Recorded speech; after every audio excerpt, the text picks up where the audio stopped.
আসসালামু আলাইকুম। স্বাগতম জানাচ্ছি বিবিসি নিউজ আন্তর্জাতিক সংবাদে। শুরুতেই সংবাদ শিরোনাম, এরপর বিস্তারিত।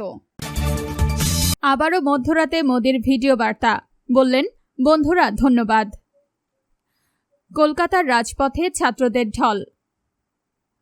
বিক্ষোভের মধ্যে মোদির মন্ত্রিসভার এক সদস্যের পদত্যাগ। ইরান এখন আলোচনায় গুরুত্ব দিচ্ছে, ট্রাম্প। দর্শক, এতক্ষণ শুনছিলেন সংবাদ শিরোনাম, এখন বিস্তারিত। আপনি যদি ইসরায়েলের ধ্বংস চান এবং মুসলিমদের পাশে থাকেন, তাহলে ভিডিওতে লাইক করে চ্যানেলটি অবশ্যই সাবস্ক্রাইব করে দিবেন এবং আপনার মূল্যবান মতামত অবশ্যই কমেন্টে লিখে জানিয়ে দিবেন।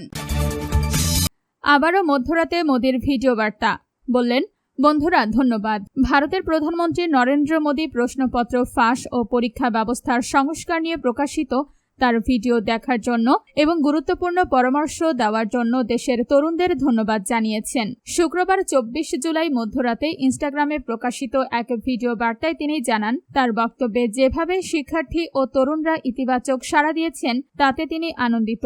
ওই ভিডিও বার্তায় মোদী বলেন, বন্ধুরা ধন্যবাদ। গতরাতে আপনাদের সঙ্গে কথা বলার সুযোগ হয়েছিল।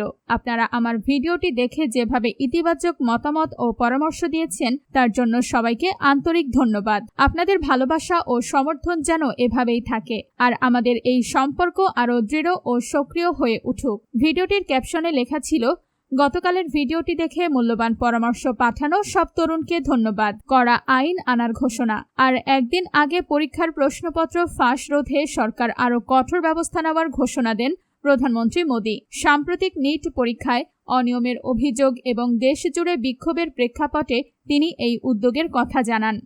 আপনি যদি ইসরায়েলের ধ্বংস চান এবং মুসলিমদের পাশে থাকেন, তাহলে ভিডিওতে লাইক করে চ্যানেলটি অবশ্যই সাবস্ক্রাইব করে দিবেন এবং আপনার মূল্যবান মতামত অবশ্যই কমেন্টে লিখে জানিয়ে দিবেন। কলকাতার রাজপথে ছাত্রদের ঢল।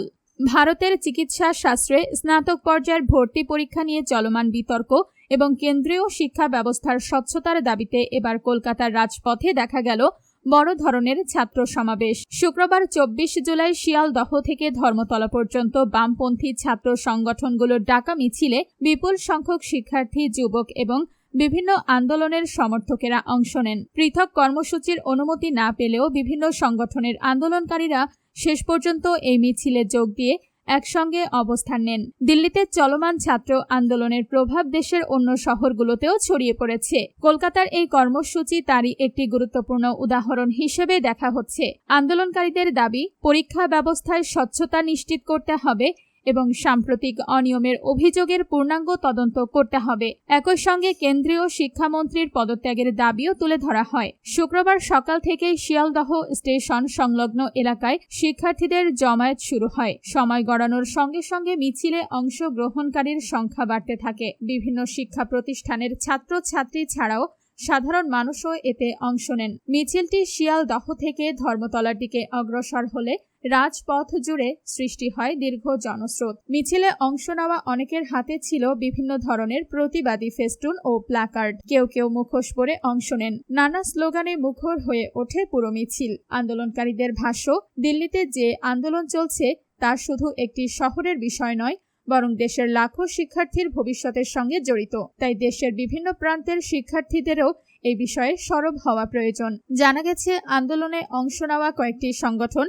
পৃথকভাবে মিছিল করার অনুমতি চাইলেও পুলিশ তা দেয়নি। এরপর তারা বাম ছাত্র সংগঠনগুলোর ঘোষিত কর্মসূচির সঙ্গে যুক্ত হওয়ার সিদ্ধান্ত নেয়। ফলে একাধিক সংগঠনের কর্মী সমর্থকদের উপস্থিতিতে মিছিলটি আরও বড় আকার ধারণ করে। এই কর্মসূচিতে দিল্লি আন্দোলনরত সমাজকর্মী সোনম ওয়াংচুকের অনশন কর্মসূচির প্রতিও সংহতি জানানো হয়। আপনি যদি ইসরায়েলের ধ্বংস চান এবং মুসলিমদের পাশে থাকেন, তাহলে ভিডিওতে লাইক করে চ্যানেলটি অবশ্যই সাবস্ক্রাইব করে দিবেন এবং আপনার মূল্যবান মতামত অবশ্যই কমেন্টে লিখে জানিয়ে দিবেন।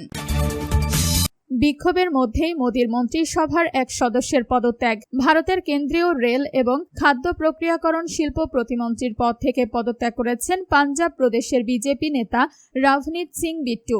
গত জুনেরই তার রাজ্যসভার সংসদ সদস্য হিসেবে মেয়াদ শেষ হয়েছিল। সূত্রের বরাতে ভারতীয় সংবাদ মাধ্যম এনডিটিভি এই তথ্য জানিয়েছে। প্রতিবেদনে বলা হয়েছে, আগামী বছর পাঞ্জাবে অনুষ্ঠিতব্য বিধানসভা নির্বাচনে প্রতিদ্বন্দ্বিতা করার সম্ভাবনা রয়েছে বিট্টুর। আম আদমি পার্টি আপ শাসিত এই সীমান্তবর্তী রাজ্যে বিজেপির ঘুরে দাঁড়ানোর ক্ষেত্র প্রস্তুত করার কাজে নিবিড়ভাবে যুক্ত ছিলেন তিনি। আপনি যদি ইসরায়েলের ধ্বংস চান এবং মুসলিমদের পাশে থাকেন তাহলে ভিডিওতে লাইক করে চ্যানেলটি অবশ্যই সাবস্ক্রাইব করে দিবেন এবং আপনার মূল্যবান মতামত অবশ্যই কমেন্টে লিখে জানিয়ে দিবেন। ইরান এখন আলোচনায় গুরুত্ব দিচ্ছে। ট্রাম্প ইরান এখন যুক্তরাষ্ট্রের সঙ্গে আলোচনায় অনেক বেশি গুরুত্ব দিচ্ছে বলে মন্তব্য করেছেন মার্কিন প্রেসিডেন্ট ডোনাল্ড ট্রাম্প। স্থানীয় সময় শুক্রবার 24 জুলাই হোয়াইট হাউসে সাংবাদিকদের সঙ্গে কথা বলার সময় তিনি এমন মন্তব্য করেন। খবর মিডল ইস্ট আইয়ের। ট্রাম্প জানান, ইরানের ওপর বড় ধরনের সামরিক হামলা চালানোর বিষয়ে তিনি এখনও কোনো চূড়ান্ত সিদ্ধান্ত নেননি। তিনি আরও জানান, এই নিয়ে আলোচনা চলছে এবং ইরানও এখন যুক্তরাষ্ট্রের সঙ্গে আলোচনায় অনেক বেশি গুরুত্ব দিচ্ছে। বড় ধরনের সামরিক অভিযানের সিদ্ধান্ত নেওয়া হয়েছে কিনা এমন প্রশ্নের জবাবে ট্রাম্প বলেন, না, এখনো কোনো সিদ্ধান্ত নেইনি। আপনি যদি ইসরায়েলের ধ্বংস চান এবং মুসলিমদের পাশে থাকেন তাহলে ভিডিওতে লাইক করে চ্যানেলটি অবশ্যই সাবস্ক্রাইব করে দিবেন এবং আপনার মূল্যবান মতামত অবশ্যই কমেন্টে লিখে জানিয়ে দিবেন।